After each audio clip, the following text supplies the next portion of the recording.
Am I the a-hole stories? Am I the a-hole for allowing my wife to be publicly humiliated?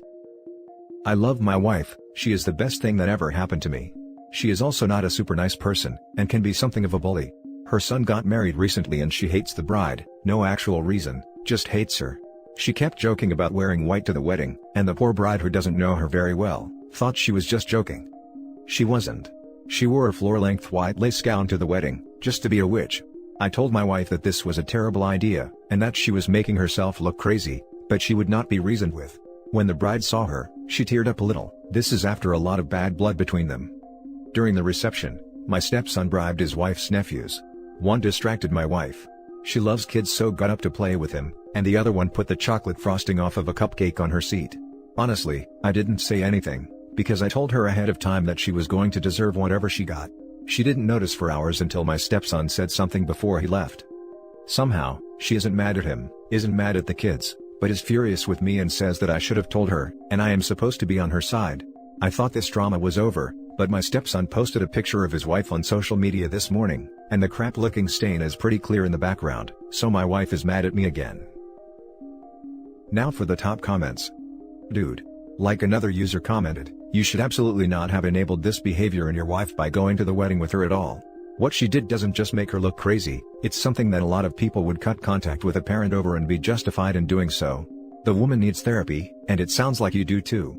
Not the a-hole for letting her dress get frosting on it.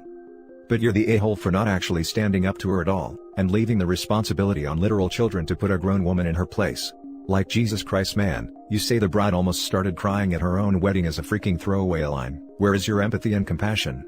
You stop standing by your partner when they do bad stuff like ruining someone's wedding day for no freaking reason.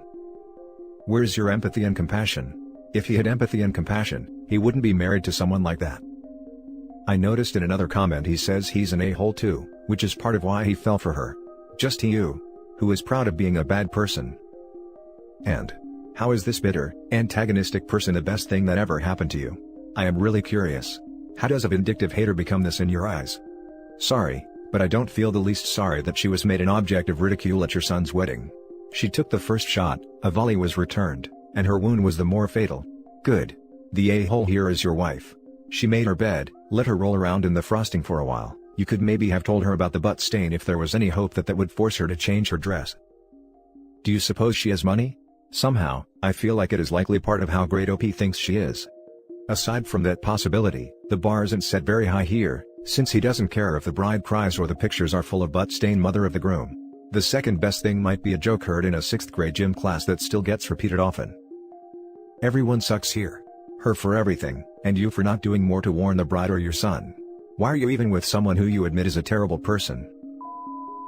Now for the next story. Would I be the a-hole for not sending my stepson to his bio mom's wedding? My stepson is 13.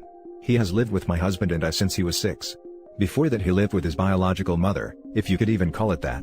She was neglectful. Her apartment was so disgusting that you could smell it from down the hall. Mostly, she would drop him at our place and pick him up 2 weeks later after many excuses about why she couldn't pick him up when she was supposed to, only to drop him off 2 days later. Rinse and repeat for about 3 years. The year he turned 6, she moved him across the country with no notice. We did our best to keep in touch with him, and when we found out she hadn't put him in school yet because he needs shots and I can't afford them, we were livid. He had medical insurance which would have covered any shots he needed. She just didn't want to put in the time to take him to the doctor. My husband hounded her until she decided to send him back to live with us full time. She moved him away in July. He was back with us and in school by November of the same year. We have had him ever since. This woman has had nearly zero communication with him since then. There was one spring break that she had him come visit, and one phone call a few months after that, and both of those were when he was 6. He has not talked to her since then.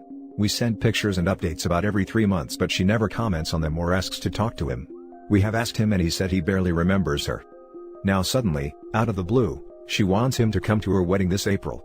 She's upset that we will not send her child across the country to a place full of strangers for a week.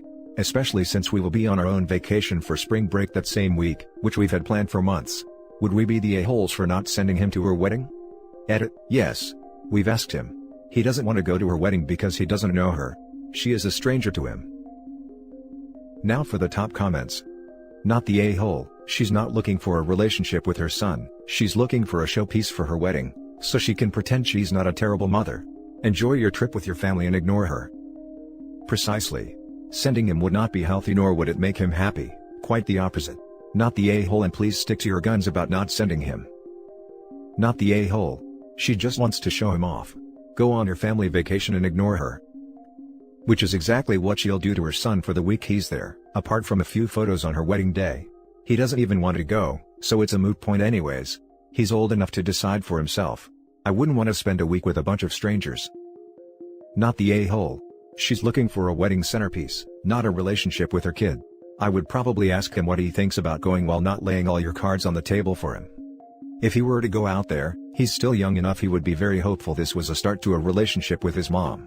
Adults know better, and you could argue it would be worse for him when it falls apart. First of all, I agree. Big not the a-hole. As a child of an absent parent, I'd like to jump off your second point. From a young age, I knew that I didn't want anything to do with the parent who did not acknowledge me.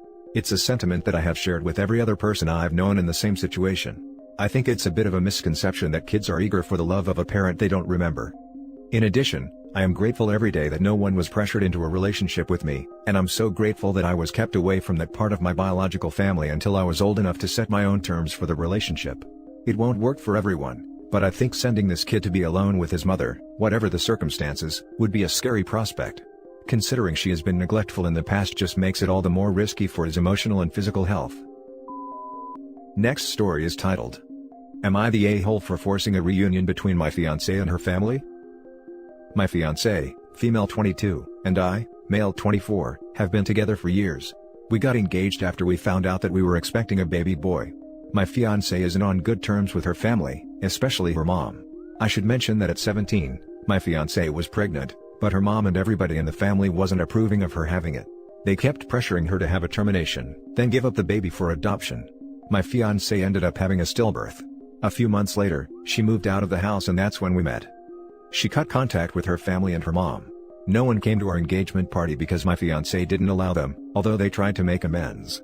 She didn't let them visit after we had our baby, and despite the texts she received from them, she refused to let them see the baby. I tried to talk to her and see what's going on. She said that she fears they'll force her to give up her baby, but that's not true. We're a family now, and she's an adult and a responsible mother. Circumstances are different. And also, they kept saying they want to meet their grandbaby. So, they love him and there was no harm if they treat him with love and compassion. She refused to discuss it. Her mom contacted me via my mother. She said she wanted me to arrange for a meeting with my fiancé because the family brought gifts for the baby and want to visit. I made arrangements and I ordered food, but didn't tell my fiancé until they were at the door so she won't try to make excuses. She saw her mom and family members at the door. She yelled when they tried to greet her and told them to leave before she called the police. I tried to calm her down, and that's when she said I was unbelievable for arranging for this visit. She kept yelling at me after they left, and said she no longer trusts me with the baby after I betrayed her by letting her family come over behind her back. I told her to just try to start over for the sake of our son, but she went on about her family being toxic, although they did all they could to reconcile. She's mad and isn't talking to me. She wants to go stay with a friend, saying I might invite her family again and cause her to stress out. But I just thought that was a huge overreaction, because if that was me, I'd probably just let go of what happened and move on. I just wanted to say that I already spoke to her family. They said they were willing to do whatever to mend the relationship. They pointed out that our son deserves a relationship with his cousins, because they want to see him, as well as the rest of the family. I've seen the kids, they're innocent in this and they want to meet their cousin, which is one of the reasons why I think that my fiancé is not thinking ahead and letting her anger and resentment affect her decision-making. I suggested therapy, but still won't accept it. You're the a-hole. Holy crap, what a massive betrayal. Check yourself immediately and stop second-guessing your girlfriend's legitimate and founded belief that her family doesn't wish her well. Totally. It is quite possible that OP's girlfriend feels that her family's stressing her out had something to do with her first child's stillbirth. At the very least, she felt emotionally abused by them. OP, you're the a-hole if you think it is anyone's choice but hers, whether or not she ever wants contact with them again, or to allow them to have contact with her and her child. You need to apologize to her ASAP, and tell her what a freaking idiot you've been, tell everyone else to back the hell off, and check your happy family privilege at the door. You're the a-hole. You betrayed your partner and have broken her trust. I do not have contact with my mother or her family due to their actions. If I was her, I would be ending the relationship with you, as you've proven yourself to not be on her side. OP's fiancé is only 22. She has lots of time to find a partner that legitimately cares for her and puts her needs ahead of his wants.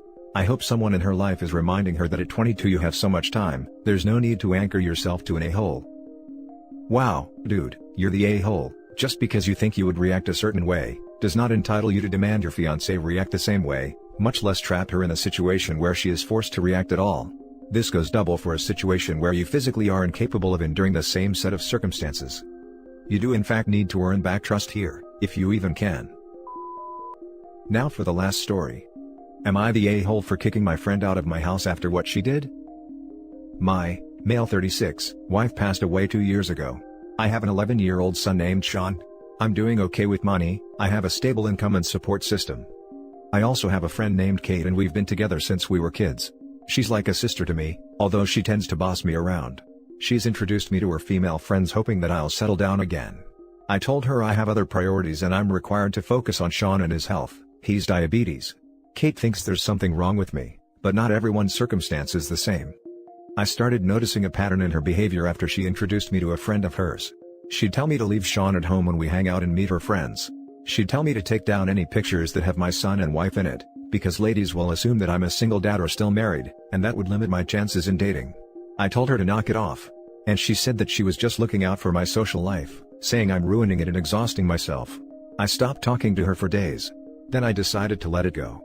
She's been insisting on bringing her friend to visit me with other friends. I agreed to have them as guests. Kate suggested I take Sean to stay with a relative since it'll be adult dinner, but I refused. He was comfortable in his home and didn't want to go. Kate was at my place before her friends arrived. I checked on Sean and told him to tell me if he needed anything before he went to sleep. At 12:30 while I was sitting and just starting to chat with Kate's friend while Kate kept blinking at me with a smirk on her face, I got a text message from Sean telling me he wanted to use the bathroom, but the door handle was stuck and he couldn't open the door. I went upstairs to check and Kate followed me. I found that the door was actually locked. I was confused. I asked Sean, and he said he didn't lock it. I started looking for the key. That's when Kate quietly handed it to me saying she took it. I was stunned. I opened the door for Sean and I asked her why she locked the door. She said that lied to her friend about me not having kids and didn't want her to see Sean.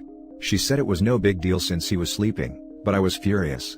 I started yelling at her as she kept shushing me. Everyone started leaving after I yelled at Kate, and cussed her out for doing this. She blew up after her friend left, and said I was an idiot because most people don't mention kids until after months into dating. And that I didn't deserve her help to move on when she thought I was a decent sane person. I called her stupid and told her to get out of my house. She told me to wallow in my misery and left. Then her friends kept blaming me for making a scene and treating Kate like that, especially since she cooked dinner and helped a lot. Now for the comments. What the actual hell? Not the a-hole, and you won't find anyone saying otherwise. Who locks a kid inside a room? And behind their parents' back too? You need to cut off Kate completely. She doesn't understand. No, wants you to pretend your son doesn't exist and is spewing off lies about dating etiquette. You absolutely need to disclose if you have children or not from the beginning. She told me to wallow in my misery and left. No friend says that. She's the miserable one. Focus on yourself and your kid and do whatever is best and comfortable for both of you. Not the a-hole. The fact that a friend locked your son in his room cause they lied about you having a son, is straight BS. That's not a friend, and obviously you aren't the kind of person to hide your son, for any reason at all. That just proves how selfish and inconsiderate that friend is. Once you're ready to date, you will. And when you do, it'll be with someone worth you and your son. Point blank period. Not the a-hole. She basically wanted you to pull a bait and switch on any prospective partners, and we all know that's an a-hole thing to do. These girls are supposed to be friends of hers too, lol. I can't imagine how that worked out in her head. Not the a-hole. I'm sorry for your loss. What Kate did is inexcusable. She literally locked your child in their room in their own home in a bid for control. Absolutely not. You need to burn the whole damn apron, not just cut the strings. What if there had been a fire? Cut Kate out of your life for good.